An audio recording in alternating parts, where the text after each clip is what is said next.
Well, welcome everyone. Before I introduce Tom Engelhardt, I just wanted to say that I am a very proud supporter of Haymarket Books. You know, there's that old saying that the press is only free if you own one.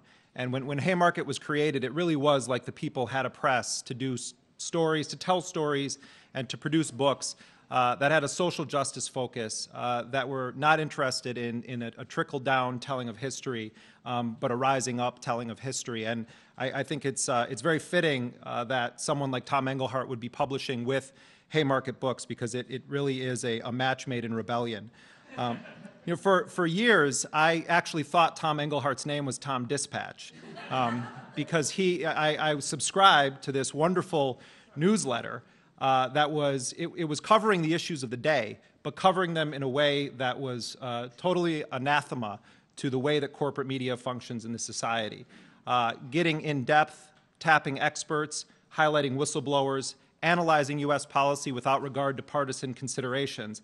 And I think that Tom Dispatch is some of the best we have to offer in this country in terms of citizen journalism, and journalism that challenges not only a corporatocracy or a sort of duopoly, but also challenges corporate media outlets on their own turf. And I think if you haven't heard of Tom Dispatch or have signed up for that newsletter, you most certainly should.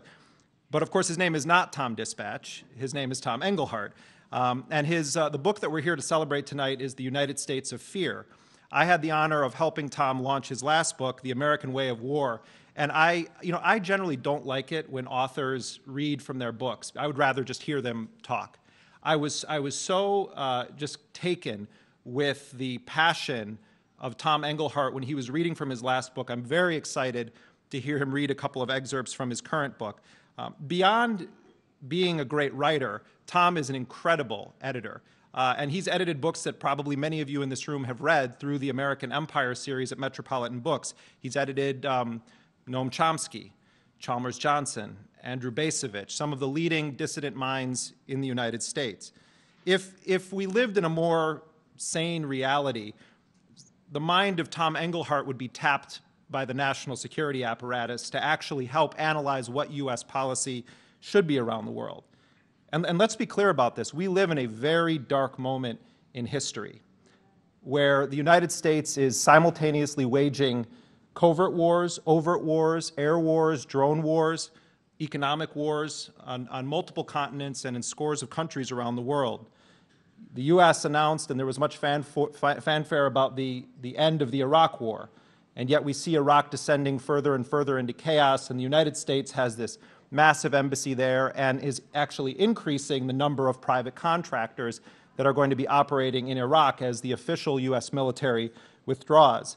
In Afghanistan, the United States is increasingly moving toward a front and centering of the most lethal forces in the U.S. arsenal, those from the Special Operations Command, the Joint Special Operations Command. All of America heard about the Joint Special Operations Command and SEAL Team 6 because of the targeted assassination of Osama bin Laden. But actually, the Joint Special Operations Command has been around for a long time and has been at the heart of some of the most lethal operations that the U.S. has carried out in declared battlefields and in undeclared battlefields. And we're going to be hearing a lot more from them in Afghanistan because they're the lead force in doing the night raids. And that is the premier policy right now around the world, is believing that there are a finite number of bad guys that simply need to be killed, and this problem is going to be solved. I just returned from a 2-week reporting trip in Yemen, where the United States has been increasing its bombing in that country, not just through drones, but also through Tomahawk cruise missiles and cluster bombs. And I assure you that the civilians that are being killed in these bombings are fueling a rage that will be very, very difficult to stamp out later down the line. In Somalia, where I was a few months ago, the United States is backing ruthless warlords, including some of them who were key al-Qaeda allies at another point in their life, and those that helped to destroy Somalia in the first place in the early 1990s. The United States continues to be involved with secret prisons, including in Somalia, in Mogadishu. In Pakistan, U.S. raids into Pakistan continue. Relations are deteriorating between the U.S. and Pakistan because of these raids. And terrorism, or the perceived threat of terrorism, seems to be expanding in countries where the U.S. claims to be trying to stamp it out. Those two realities cannot be seen as separate from each other.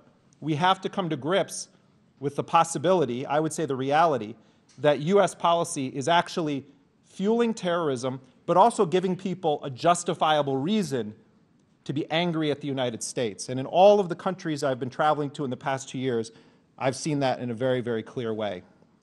And one of the sources that I go to for serious analysis, for people who are going to think outside of the box of conventional Washington thinking. Well, I sound like Mitt Romney.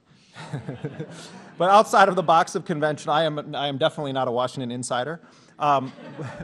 One of the places that I go regularly to read serious analysis and to be provoked in a very good way is Tom Dispatch and the work of Tom Engelhardt. And so please join me in giving a hearty welcome to the author of The United States of Fear, Tom Engelhardt.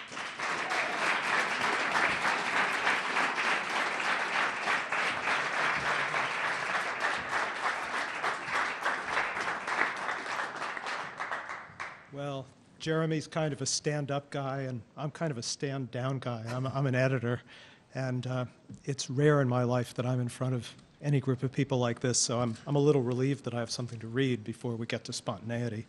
I'm assuming, since I'm here in the Arthur L. Carter Journalism Institute, that some of you are actually young journalists or journalists-to-be.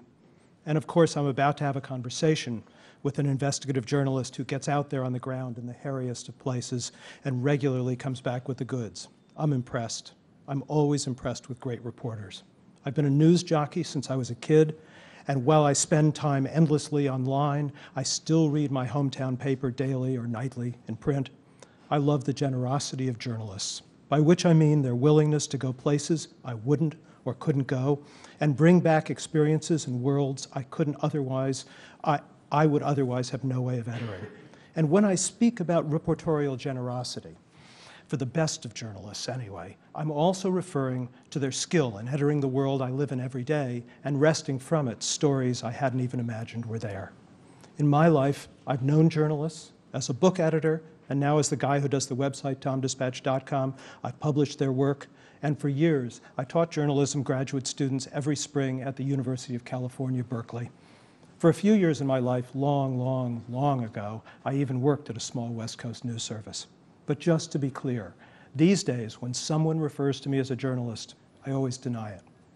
If pressed as to what I consider myself to be, I usually say that professionally speaking, I'm a guy in a room, which is, of course, a literal description of the essence of my life.